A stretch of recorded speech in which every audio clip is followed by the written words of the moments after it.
Can I ask you something, and I want you to really think about this? When was the last time you felt truly alive? Not just going through the motions, not just checking boxes, but actually alive, contributing something that mattered, doing something that scared you a little, being someone who made a difference? If you're struggling to remember, that's not a failure. That's a signal. You see, most of us spend our lives in a kind of comfortable numbness, and we don't even realize we're settling for a fraction of what we're capable of. But here's what I've learned, both in the brightest moments and the darkest. You were born to do more than this, much more. And today, I'm going to show you exactly how to step into that life. Now, I know what you might be thinking. You've heard motivational speeches before. You've read the books, watched the videos, set the goals, and maybe some of it helped for a while, but then life happened, and you slipped back into the routine.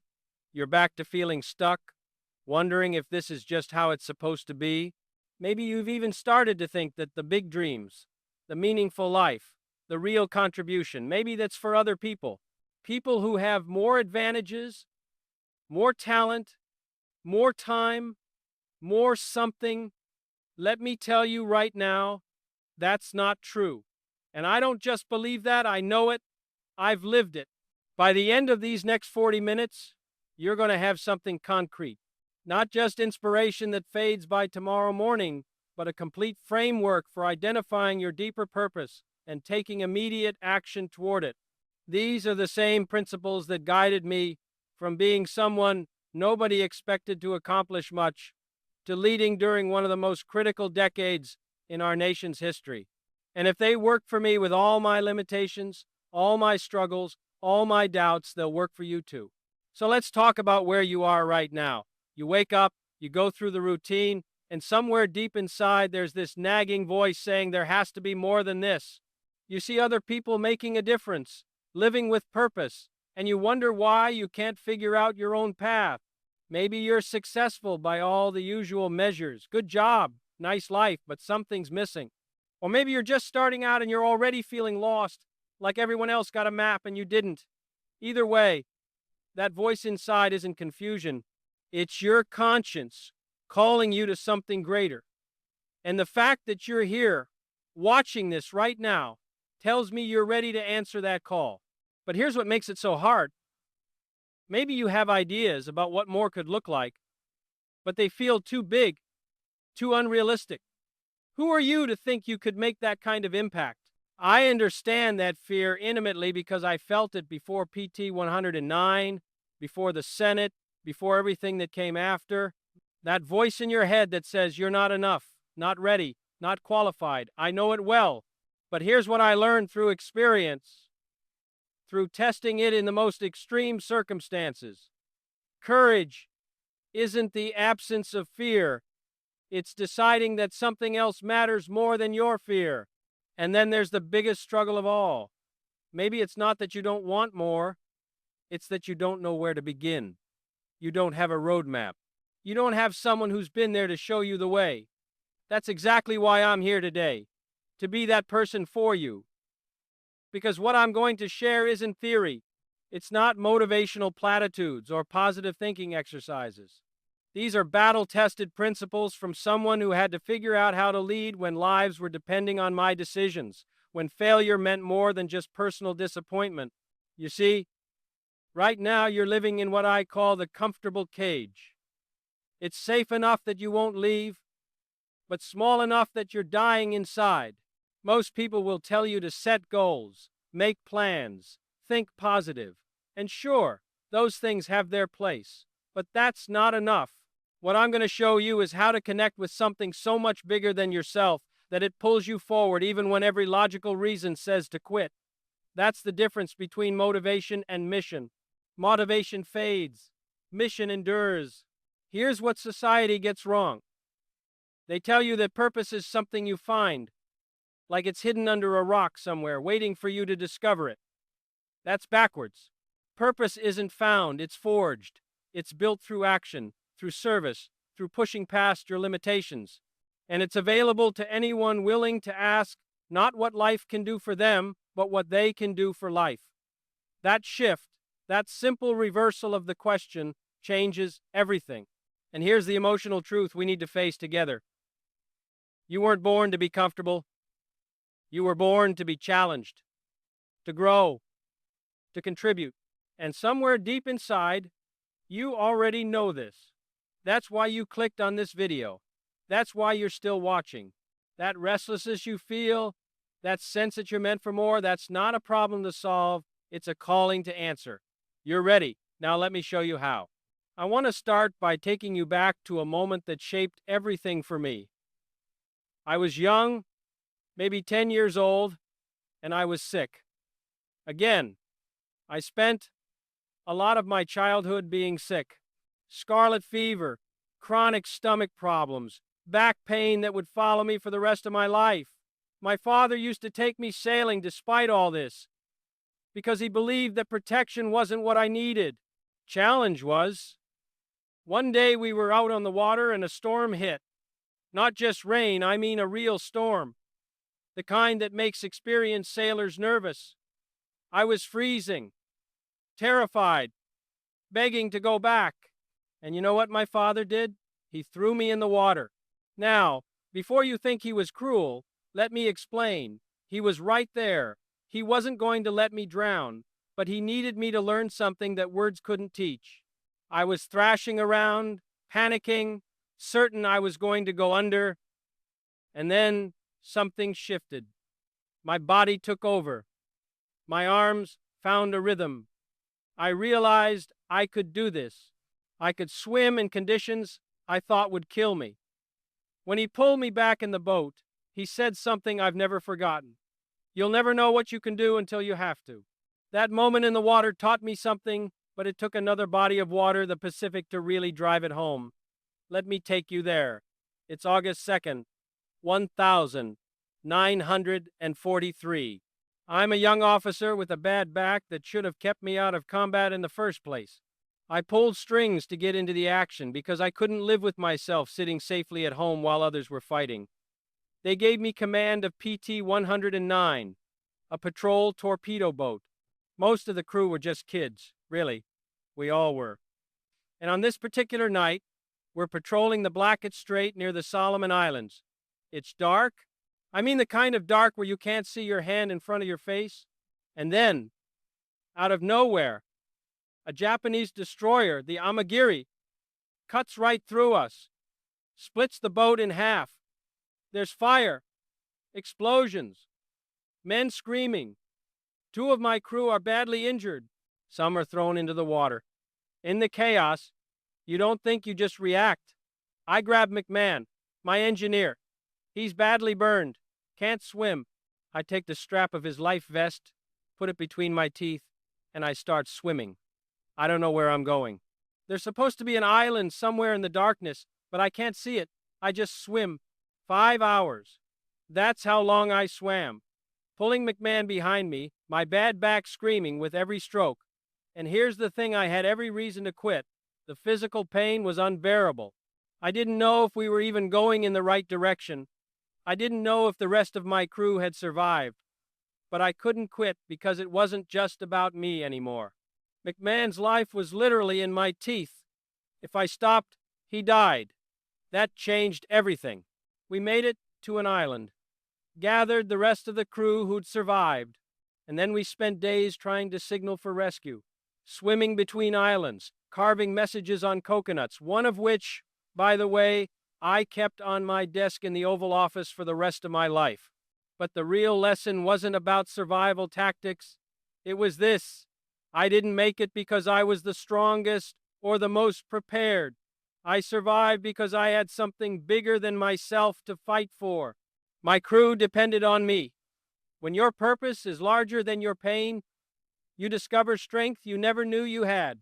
But here's what nobody tells you about moments like that. The real challenge wasn't the swim, it was what came after. See? I had an older brother, Joe. Brilliant guy. Charismatic. Everyone knew he was going to be the one to go into politics, probably become president someday. My father had groomed him for it. I was supposed to be the writer, the thinker, the one who worked behind the scenes. But Joe's plane was shot down over Europe in 1944. He didn't make it home. Suddenly, everyone's looking at me. My father, the family, the expectations, they all shifted to my shoulders. And I didn't want it. I really didn't. I was dealing with chronic pain that made every day difficult. I didn't feel qualified. I didn't feel called to politics. But here's what I realized. Sitting in that back room after his funeral, wrestling with what to do next, our purposes aren't always what we planned. They're what's needed from us. Sometimes doing more means accepting a path we wouldn't have chosen, but knowing that someone has to walk it. If not me, then who? So I ran for Congress. Not because I felt ready, not because I woke up one day full of confidence and clarity, but because I could help people. And that was reason enough. And you know what? The moment I made that decision, the moment I accepted that my life wasn't just about my own comfort or preferences, everything changed. Not externally, not right away, but internally, I had a direction. A reason to push through the pain, to keep going when campaigns got brutal, to study late into the night, to understand policy. Purpose doesn't make life easier. It makes it worth the difficulty. And let me fast forward to one more moment because it illustrates something crucial. October 1962, the Cuban Missile Crisis. For 13 days, the world was closer to nuclear war than it's ever been, before or since. Soviet missiles in Cuba pointed at American cities. My military advisors were almost unanimous. Strike first, strike hard. Some wanted a full invasion. And I'm sitting there, the only person who can make this call, carrying the weight of knowing that my decision could end civilization as we know it. Millions of lives hanging on what I choose to do in the next few hours. I didn't have perfect information. I couldn't see the future. I was terrified of making the wrong choice. But I had to decide anyway. That's leadership. That's what it means to accept responsibility beyond your own life.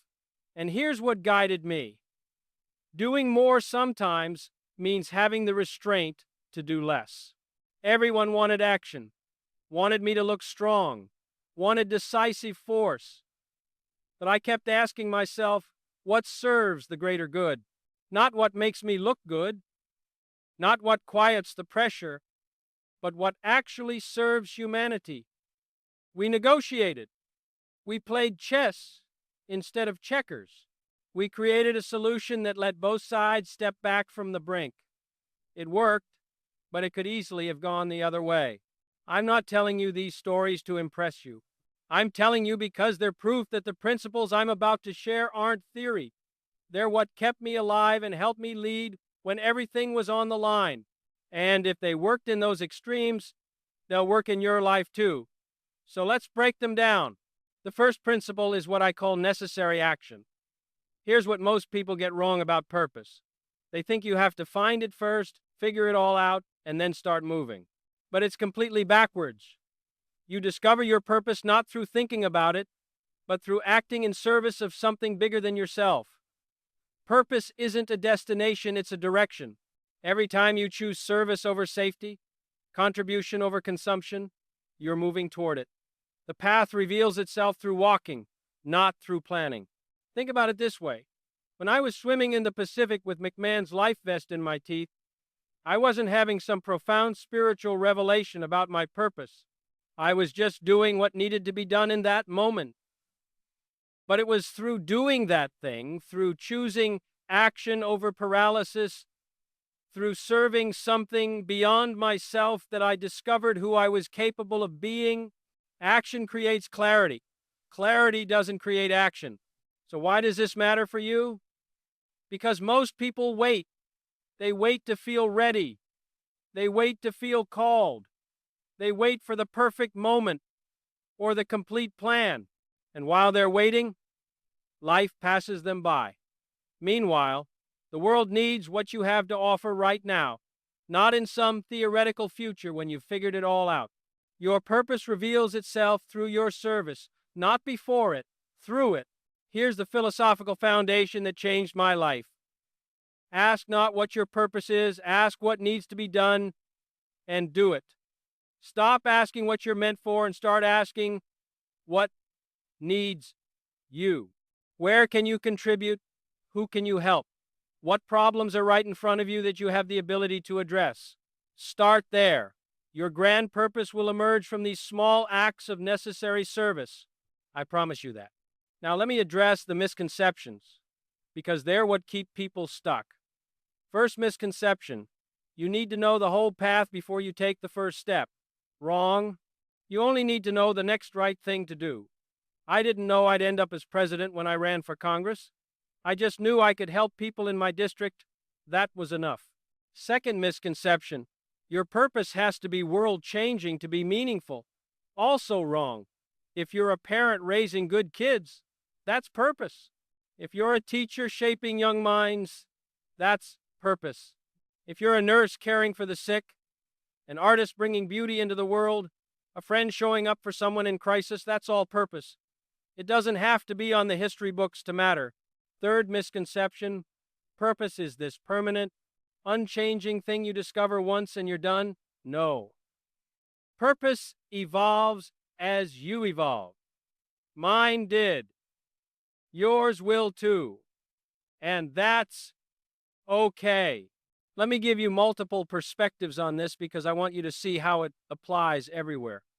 From an individual lens, ask yourself every single day, what can I contribute today? Not what can I achieve, not what can I accomplish, what can I give? From a community lens, what does your family, your neighborhood, your workplace need from you? Where are you equipped to serve? And from a legacy lens, what do you want to be remembered for? Not what you want to have or experience, but what you want to have given. These questions will guide you more than any mission statement ever could. Here's the practical wisdom I want you to take from this. Start where you are. Use what you have. Help who you can. Your purpose will find you there. It's not hiding from you. It's waiting for you to take action so it can reveal itself. Stop waiting for permission. Stop waiting for clarity. Start serving and watch what happens. Now let's talk about courage, because this is where most people turn back.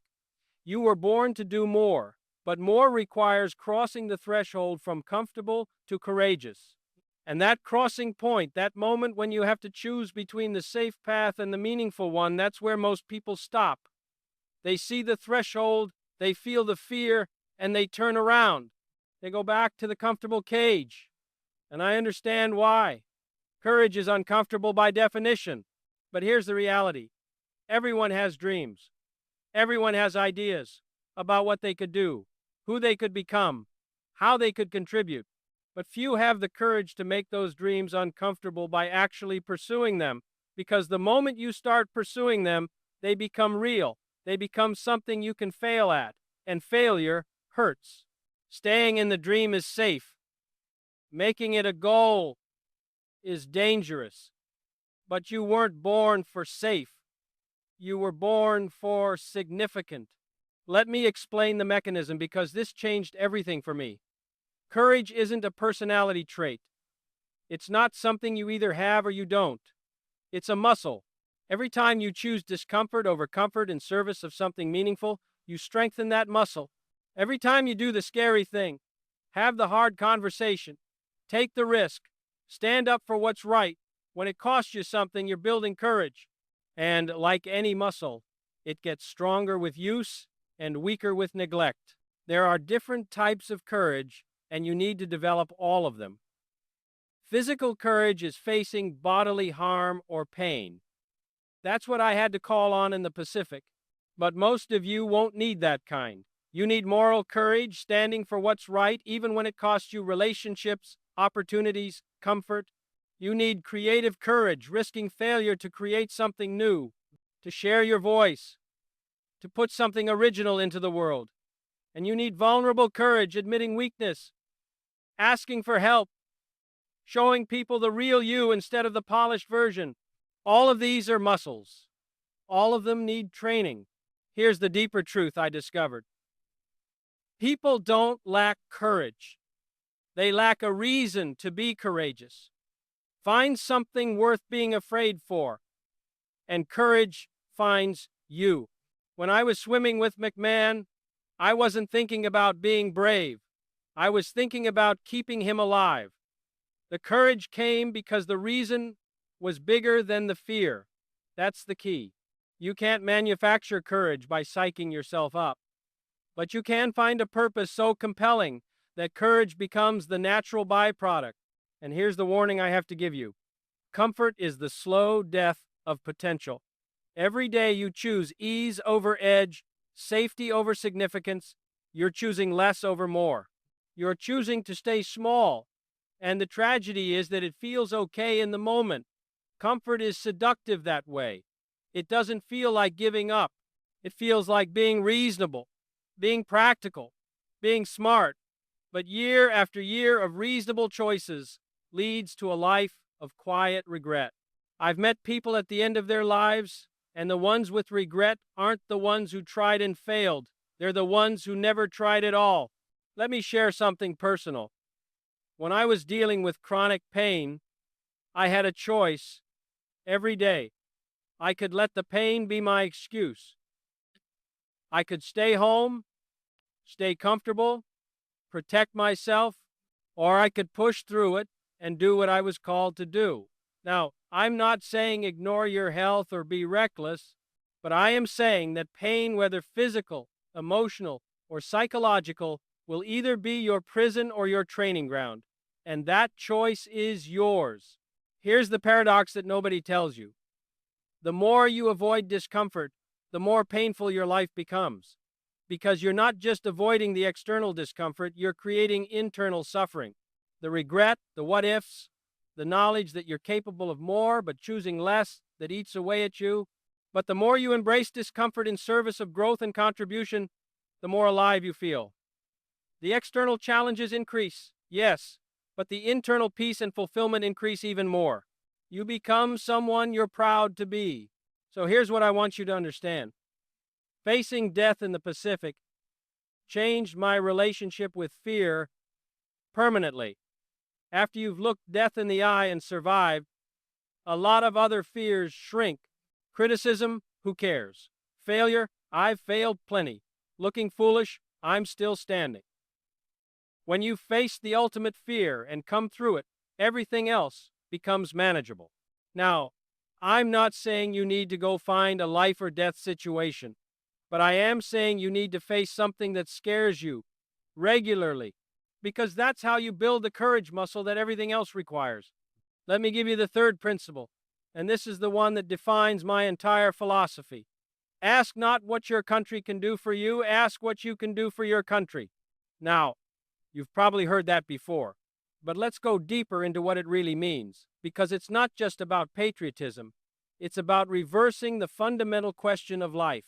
Most people spend their lives asking, what can I get? What's in it for me? How can I be happier, more comfortable, more secure? And listen, those aren't bad questions. We all have needs. But when those questions dominate your life, you put yourself at the mercy of circumstances. You're always waiting for life to give you something. You're always dependent on external conditions for your internal state. That's a powerless position. But when you flip the question, when you start asking what you can give instead of what you can get, everything changes. You're no longer at the mercy of circumstances. You're in control of your impact. Because here's the beautiful truth. You can always contribute regardless of your situation. You might not always be able to get what you want, but you can always give something valuable. That puts you in the driver's seat of your own life. Let me expand this principle beyond patriotism, because it applies everywhere, in relationships. Stop asking, am I getting my needs met? Start asking, am I meeting theirs? In work, stop asking, what's in it for me? Start asking, what value can I create? In community, stop asking, what's wrong with society? Start asking, what can I fix? This shift in questioning creates a complete shift in identity. You stop seeing yourself as a consumer and start seeing yourself as a contributor. And that identity shift changes everything about how you move through the world. Here are some practical examples. Let's say you're in a job you don't love. The consumer mindset asks, how can I get out of this? The contributor mindset asks, while I'm here, what value can I add? How can I make this place better? How can I serve my coworkers, my customers? The first mindset makes you miserable and passive. The second makes you powerful and engaged, or in a difficult relationship. The consumer asks, why aren't they changing? The contributor asks, what can I do differently? How can I show up better? The first creates resentment. The second creates growth. Here's what's ironic about this whole thing. When you stop obsessing about what you're getting, you actually receive more fulfillment than any amount of taking could ever provide. Because contribution creates meaning. Taking creates emptiness. You might fill your life with stuff, with experiences, with achievements, but if you're always consuming, always taking, you'll feel empty. But contribute, serve, give yourself to something beyond yourself that fills you up in a way nothing else can. Now, this requires something difficult. It requires ego death, the death of the small self that's only concerned with its own comfort. That small self is screaming, what about me? What about my needs? What about my happiness?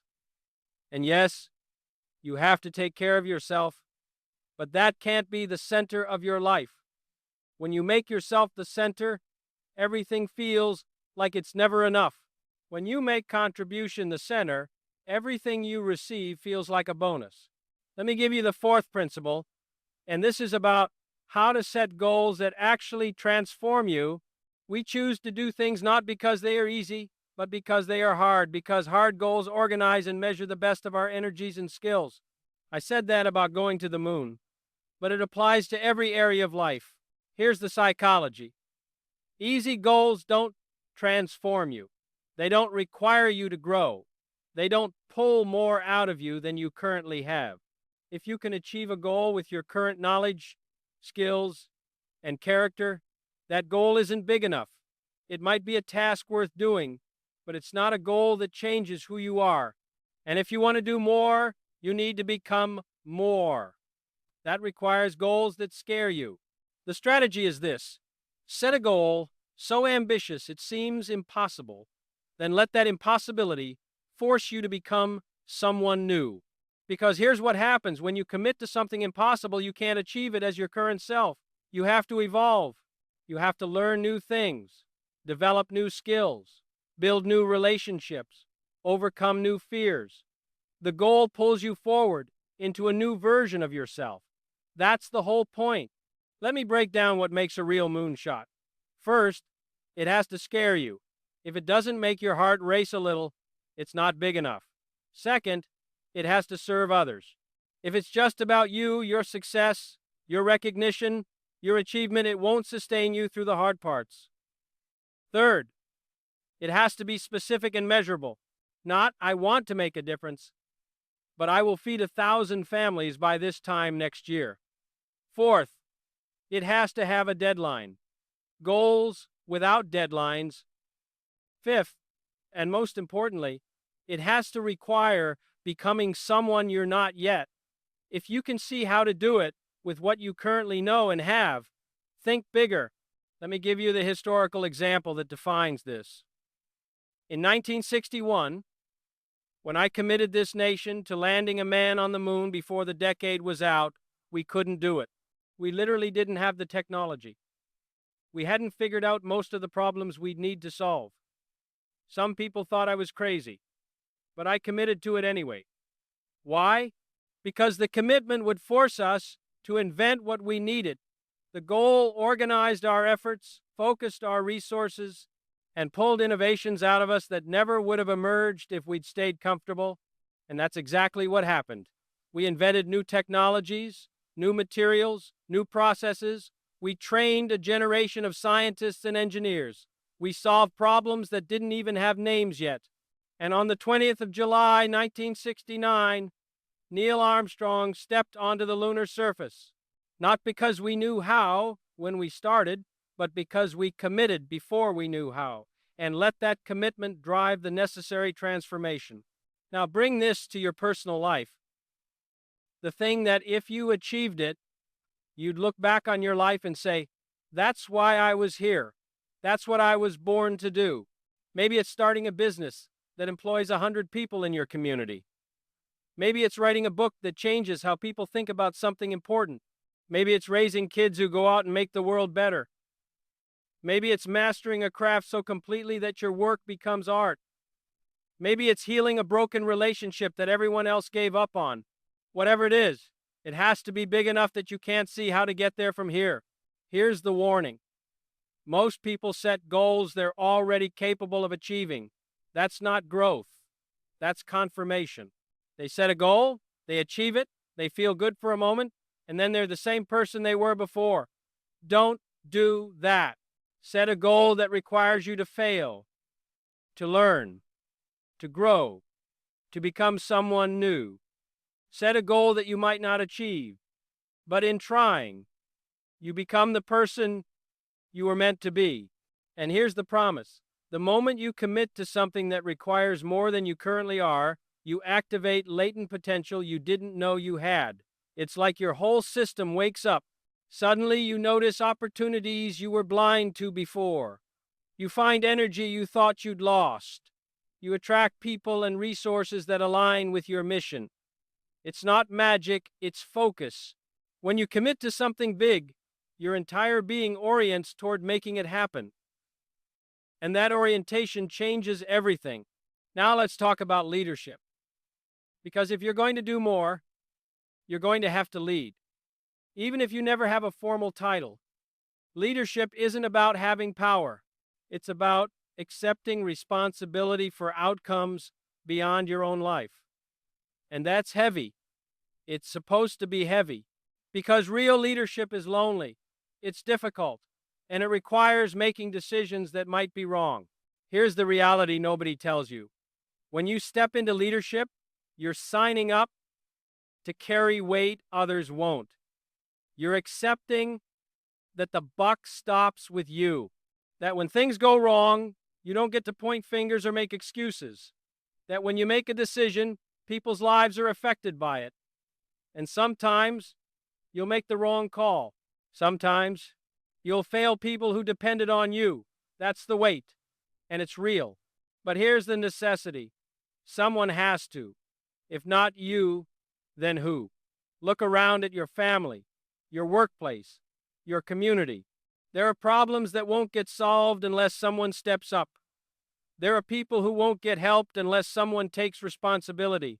There are futures that won't happen unless someone leads toward them. You might not feel qualified. You might not feel ready.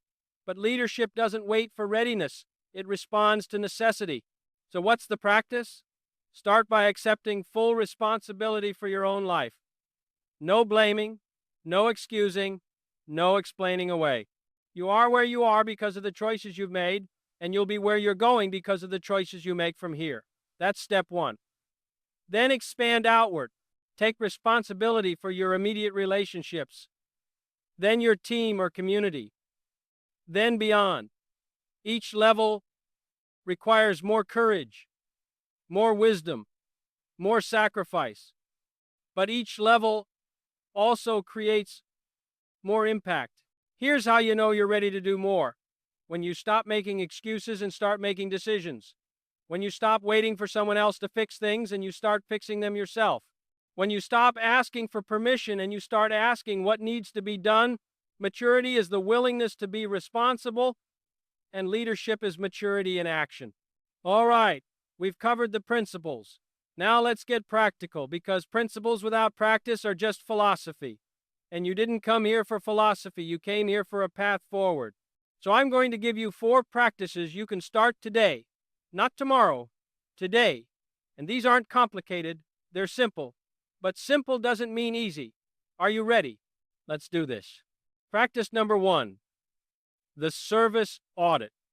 I want you to do this right now if you can, or the moment you finish watching this. Take out a piece of paper. Draw 3 columns at the top. Label them taking, neutral, and giving. Now list every major activity in your week. Your job, your hobbies, how you spend your evenings, what you do on weekends, everything. And be brutally honest with yourself as you put each activity into one of those 3 columns. Is this activity something where you're mainly consuming, taking, receiving? Put it under taking. Is it neutral, neither taking nor giving much? Middle column. Or is it something where you're actively contributing, serving, giving? That goes under giving. Now, here's the uncomfortable part. Look at the balance. How much of your life is spent consuming versus contributing? For most people, the taking column is the longest, by far. Entertainment, social media, shopping, complaining, demanding we spend enormous amounts of time and energy on consumption, and that's why we feel empty. You can't consume your way to fulfillment. You can only contribute your way there. So circle 3 activities in your taking column that you can convert to giving activities. Maybe instead of just watching TV, you watch something with your kid and really engage with them about it. Maybe instead of scrolling social media, you reach out to someone who needs support. Maybe instead of complaining about your job, you find one way to add value you're not adding now. 3 things. Convert them this week, and then make this your daily practice. Every morning when you wake up, before you do anything else, ask yourself, what will I give today that costs me something? Not what will I do, not what will I achieve, what will I give? Then do that thing first. Give your time to someone who needs it. Give your attention to someone who deserves it. Give your effort to something that matters. Make contribution your first act of the day, and watch how it changes everything that follows. Within 2 weeks of doing this consistently, you'll notice something shift. You'll feel less drained and more energized. And that seems backwards, right? Shouldn't giving deplete you? No, because contribution creates energy. Consumption depletes it. When you give, you tap into something larger than yourself. When you take, you're running on your own limited batteries. The service audit shows you where you're leaking energy, and the daily practice plugs those leaks and redirects that energy toward meaning. Practice number 2, the fear ladder. This is how you build courage systematically instead of waiting for it to magically appear. First step, write down your moonshot, the thing you want to do but are too afraid to start. Be specific. Don't write, I want to make a difference. Write exactly what you want to do. Start a nonprofit that helps homeless veterans. Launch a business that creates jobs in my community. Now here's the key. Break it down into the smallest possible first step. Something you could do today in under an hour. Not something that moves you toward your goal, eventually something you could literally do in the next 60 minutes if you decided to. Maybe it's researching one person who's done something similar. Maybe it's writing down the basic idea in a document. Maybe it's telling one person about your dream. Maybe it's looking up what it would cost to register a business. The smallest step imaginable. Write that down. That's step 1 of your ladder. Now, below that, list 10 more steps, each slightly more challenging than the last. Each one should require a bit more courage, a bit more vulnerability, a bit more commitment than the one before, and they should build on each other. Each step makes the next one possible. So if your moonshot is starting a business, your ladder might look like this. Step 1, research one successful entrepreneur. Step 2, write down your business idea in detail. Step 3, tell someone you trust about it. Step 4, create a simple 1-page plan. Step 5, register a domain name. Step 6, talk to someone who runs a similar business. Step 7, create a basic website. Step 8, tell 10 people about what you're doing. Step 9. Make your first offer. Step 10. Get your first customer. See how each step is bigger than the last, but each one is doable? Here's the commitment. Every single week, you complete one step. Just one. Start with the easiest. And here's what happens. Completing that first step builds momentum. It proves to you that you can do this. So the second step feels less scary, and the third step feels almost natural. You're building the courage muscle with each step. So by the time you get to step 10, which would have paralyzed you at the beginning, it's just the next logical thing to do. The psychology here is crucial. Big goals paralyze. Small steps build momentum. Every step you take is evidence that you're capable of the next one. And before you know it, you're halfway up the ladder, and you can't even remember why you were so scared at the bottom. So make this your weekly practice. Every Sunday, review your fear ladder. Commit to your next step. Schedule when you'll do it. Then every Saturday, celebrate that you did it, even if it went badly. Celebrate that you tried, because trying is winning when it comes to courage. Practice number 3, the legacy letter. This one is powerful because it programs your subconscious to make decisions aligned with who you want to become. Here's what you do. Close your eyes for a moment and imagine it's your 80th birthday. Everyone you love is gathered together to celebrate your life. Your kids or friends or colleagues, whoever matters to you, they're going to give a speech about you, about what you contributed, who you were, how you made them feel, what you stood for. Now, write that speech. Write it as if they're giving it. Be specific. Use names. Describe actual achievements, values you lived by, moments that mattered, the difference you made in specific people's lives. Don't write vague generalities, like he was a good person. Write, he spent every Saturday morning volunteering at the food bank and personally served over 10,000 families. She wrote 3 books that changed how people think about resilience, and her work helped me get through the hardest time of my life. He stood up for what was right, even when it cost him his job, and that courage inspired me to do the same. He made me feel like I mattered every single time we talked. She turned her pain into purpose and built an organization that saved lives. Make it vivid. Make it real. Make it the legacy you actually want to leave. Now here's the practice. Read that letter every single morning for the next 30 days. Just read it. You don't have to do anything else. Just plant that vision in your mind every morning. And here's what happens. Your brain can't distinguish between what's vividly imagined and what's real. When you imagine something with enough detail and emotion, your subconscious starts treating it as a goal to move toward. You'll start making different choices without even consciously thinking about it. You'll turn down things that don't align with that legacy. You'll say yes to things that do. You'll show up differently in moments that matter. This isn't positive thinking. It's directional thinking. It gives your daily choices a North Star. Instead of drifting through life making decisions based on comfort or convenience, you're making decisions based on legacy, and that changes everything. Most people avoid this exercise because it forces them to confront the gap between who they are and who they want to be. That gap can be uncomfortable, but that gap is also your roadmap. It shows you exactly where you need to grow, what you need to change, who you need to become. So write the letter. Read it daily. Let it guide you. Practice number 4, the accountability protocol. You can lie to yourself indefinitely. You can rationalize, excuse, postpone, and convince yourself you'll start tomorrow. But it's much harder to lie to someone you respect who's watching. That's why you need accountability. Here's how to set it up. Choose one person you respect and trust.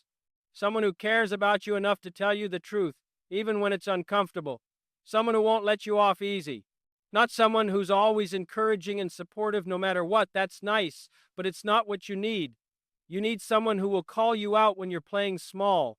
Schedule a time to sit down with them or get on a call. Share your moonshot with them. Show them your fear ladder. Tell them what you're committed to. Then ask them to check in with you every 2 weeks. Give them explicit permission to ask hard questions. Did you do what you said you'd do? If not, why not? What are you afraid of? What excuse are you telling yourself? What's one thing you could do right now to move forward? Make sure they know you want honesty, not comfort. And then here's the crucial part. Report your progress honestly, including failures. Don't hide. Don't minimize. Don't spin. If you said you'd do something and you didn't, say that. If you're scared, say that. If you're making excuses, say that. Because the moment you admit those things out loud to someone else, they lose their power. What lives in the darkness controls you. What you bring into the light, you can deal with. Here's why you need this. Your word to yourself has probably been broken so many times it doesn't carry much weight anymore. You've told yourself you'd start on Monday 1,000 times. You've set goals you didn't follow through on. Your internal accountability is weak because you've trained yourself not to trust it. But your word to someone else, that carries weight. You don't want to disappoint them. You don't want to show up 2 weeks later with nothing to report. So you do the thing. That external accountability creates internal momentum. And here's the bonus. Offer to be this person for them too. Ask about their goals, their struggles, their excuses. Check in on them. Hold them accountable. Nothing builds commitment like mutual accountability. When you're not just responsible for your own growth, but for witnessing and supporting someone else's, you both level up. Find your person. Set up the protocol. Start this week. All right, we've covered a lot. 4 stories, 5 principles, 4 practices. Your head might be spinning a little, and that's okay. But before we finish, I need to bring this all together because I don't want you to walk away with just information. I want you to walk away transformed. So let's talk about what this all means. You were born to do more. That restlessness you've been carrying around, that quiet voice that keeps saying there's something else, there's something more that's not discontent. That's not you being ungrateful or unrealistic. That's your conscience calling you to service, to courage, to contribution. That's your soul recognizing that you have something to give that only you can give. And ignoring that voice is slowly killing you. Remember, purpose isn't found in contemplation. It's forged in action. You don't figure out your purpose by thinking harder or waiting for some cosmic revelation. You discover it by starting where you are, with what you have, serving who you can. You take the next right step, and the step after that, and the path reveals itself as you walk it. Trust that process. Cross the courage threshold. Not once, not as some grand dramatic moment, but every single day. Every day, choose something that scares you a little. Choose discomfort over comfort. Choose growth over safety. Choose significance over ease. That daily choice to be courageous is what builds a courageous life. You don't need to be fearless. You just need to act in spite of fear. Reverse the equation from taking to giving. Stop asking what life can do for you and start asking what you can do for life. Stop making yourself the center and make contribution the center. Stop consuming and start creating. Stop demanding and start delivering. That shift in focus changes everything about how you experience your existence. It transforms you from victim to agent, from passive to powerful, from empty to fulfilled. Set your moonshot. Not the goal you know you can achieve, but the goal that scares you. The goal that requires you to become someone new. The goal that's so big you can't see how to get there from here. And then commit to it anyway. Let that commitment organize your energy, focus your attention, and pull growth out of you that comfort never could. You might not achieve it exactly as you envision it, but in trying, you'll become who you were meant to be. And accept the weight of leadership. Accept the responsibility to show up for something beyond yourself. Accept that your choices matter, not just for you, but for everyone your life touches. Accept that you don't have the luxury of playing small anymore. because too much depends on you stepping up. That's heavy, yes, but it's also the path to meaning. It's also the path to maturity. It's also the path to a life you're proud of. You are not here by accident. You're not here to play small, to stay comfortable, to wonder what if. You're here because this moment in history needs exactly what you have to offer. Your background, your struggles, your unique perspective, your specific gifts. These aren't obstacles. They're preparation. Everything you've been through has been preparing you for what you're about to do. Trust that. The world doesn't need another person sitting on the sidelines. It doesn't need another critic, another complainer, another person full of potential but empty of action. It needs you in the arena. It needs your voice, your service, your courage. It needs you to stop waiting and start doing. It needs you to step up. And yes, it will be hard. Yes, you'll be afraid. Yes, you'll want to quit. There will be days when it feels like too much, when you wonder if it's worth it, when going back to comfort looks really appealing. But let me tell you what I learned in those dark waters of the Pacific, pulling McMahon toward an island I couldn't see. You have so much more in you than you know. And the moment you commit to something bigger than yourself, you'll discover strength that was there all along, just waiting for a reason to emerge. You're not weak. You're not incapable.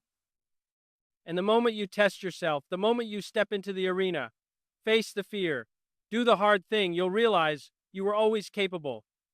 You just needed a reason to find out. So ask not what life can do for you. Ask what you can do for life. And then go do it. Start today. Not tomorrow. Not when you're ready. Today. Take one step from your fear ladder. Do your service audit. Write your legacy letter. Find your accountability partner. Do something that moves you from thinking about doing more to actually doing more. Because the world is waiting. Your purpose is waiting. Your fullest self is waiting. And you've waited long enough. If this message resonated with you, if something inside you stood up and said, yes, I'm ready. I need you to do something right now. Subscribe to this channel so we can continue this journey together. Hit that like button if you're committed to doing more, to being more, to serving more. Show me that this landed, that you're not just watching but deciding. And here's what I really want. Drop a comment below and tell me one thing. What's your moonshot? What's the thing you're afraid to attempt but know you're supposed to do? Share it. Make it real by putting it into words. Because the moment you declare it publicly, even in a YouTube comment, you're making a commitment. You're crossing a threshold. You're telling the universe and yourself, I'm serious about this. And when you do that, know that you're not alone in this. We're all in it together, pushing each other toward our highest possibilities. I'll be reading your comments. I'll be cheering you on. And I'll be holding you accountable to become who you were born to be. The time to start is now. Not tomorrow. Not when you feel ready. Not when circumstances are perfect. Now, you were born to do more. It's time to prove it. Thank you for your time. Now go make it count.